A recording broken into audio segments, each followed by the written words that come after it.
Hello, আসসালামু আলাইকুম guys, this is Ragib. Welcome to new blog session. কিন্তু আপনাদের সামনে অনেক দিন পর একটা ভিডিও নিই। তো কোথায় যাচ্ছি, কী করতেছি, আজকে ভিডিওটা শেয়ার করবো। অনেকদিন পরে ফ্যামিলির সাথে বের হয়েছি। তো ভিডিওটা দেখতে থাকেন, আশা করি ভালো লাগবে। অনেকদিন পরে আমার ছোটো খালাতো বোন যে সে বাসায় আসছে, তাদের নিয়ে আজকে ঘুরতে বেরোনো। তো দেখতে থাকেন ভিডিওটা, আশা করি ভালো লাগবে। তো ভিডিও ভালো লাগলে কি করতে হবে সেটা তো অবশ্যই বলতে হবে। ভিডিও ভালো লাগলে অবশ্যই লাইক করে, কমেন্ট, সাবস্ক্রাইব করে আমাদের পাশে থাকতে হবে। দেখতে দেখতে কিন্তু আমাদের প্রায় 800 সাবস্ক্রাইবারের কাছাকাছি হয়ে যাইতে গেল। তো আমরা কিন্তু যেহেতু অটো রিজার্ভ নিয়ে যাচ্ছিলাম, এই জন্য খালিশপুরের ভিতর দিয়ে এই রাস্তাটা, সেটা দিয়ে ঢুকছিলাম আমরা অবশ্যই। আর রুষা যখন এই আমার ভিডিওতে আসছে তখন কিন্তু হাঁটতে পারে না। আমার ভিডিওতে আসলে যখন মানে কোলে করে অনেক ঘুরে বেড়াচ্ছিল তখন। আর এখন দেখেন সে কিন্তু ওর বাবার হাত ধরে ঘুরে বেড়াচ্ছে। সে এখন অনেক বড় হয়ে গেছে। আসলে দেখতে একটু মানুষ কত না বড় হয়েছে।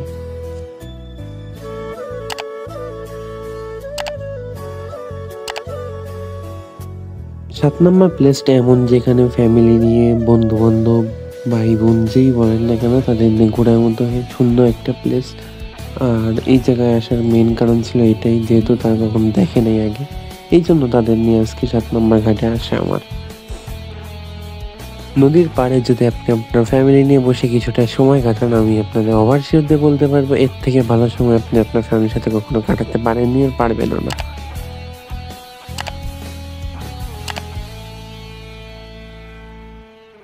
আর আজকে 7 নম্বর ঘাটে আসছি আমরা মোটমাট 4 জন, না 5 জন। আমি, আমার আম্মু, আমার খালামণি, আমার আঙ্কেল এবং রুষা। ওরে ধরে এখন 5 জনই হয়ে গেছে। তা আমরা এখান থেকে একটা ভেলপুরি, আমি দুইটা ভেলপুরি আর একটা মুড়ি মাখা, যেগুলা প্লেট পড়ছিল 20 টাকা, আর ভেলপুরি হলো প্লেট পড়ছিল 40 টাকা। তো অনেকেই জানেন খুলনায় বইমেলা শুরু হয়েছে, এবার আমাদের যাত্রা ছিল সেই বইমেলায়। তো চলেন বইমেলায় যে আবার দেখা হচ্ছে। তো এবার বইমেলায় 1 মাস ব্যাপী শুরু হয়েছে। এটা হলো খুলনা বিভাগীয় গ্রন্থাগার, যেটা বৈকালী থেকে মানে বয়রা কলেজ মোড়, বৈকালী মাঝখানে অবস্থিত। সেখানেই তো দেখতেছেন, আগে যখন কলে আসলে কতটুকু ছিল আর এখন কলে আসছে সে কত বড় হয়ে গেছে। অলরেডি কিন্তু বইমেলা একদম ভরপুর স্টল বসে গেছে। এবং আমার সব থেকে ভালো লাগছে এই জায়গার যে এখানে যে ভিতরে যে মানে যারা এখন পর্যন্ত গেছেন তারা দেখছেনই ভিতরে কিভাবে সাজাইছে। এটা আমি আগে কখনো দেখিনি। এখানে আগে সবসময় স্টল বসতো, এবার দেখলাম এই জায়গাটা ফাঁকা রেখে আর সুন্দর একটা আর্ট করা হয়েছে এখানে।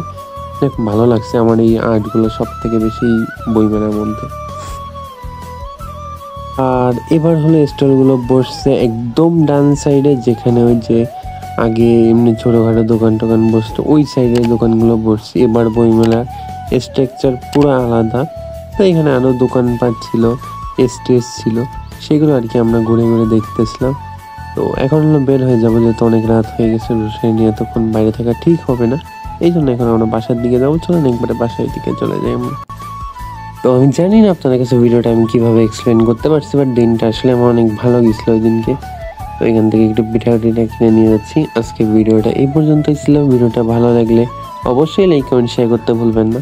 দেখা হচ্ছে খুবই শীঘ্রই নতুন কোনো একটা ভিডিও নিয়ে। ততদিন পর্যন্ত ভালো থাকুন, সুস্থ থাকুন। আসসালামু আলাইকুম।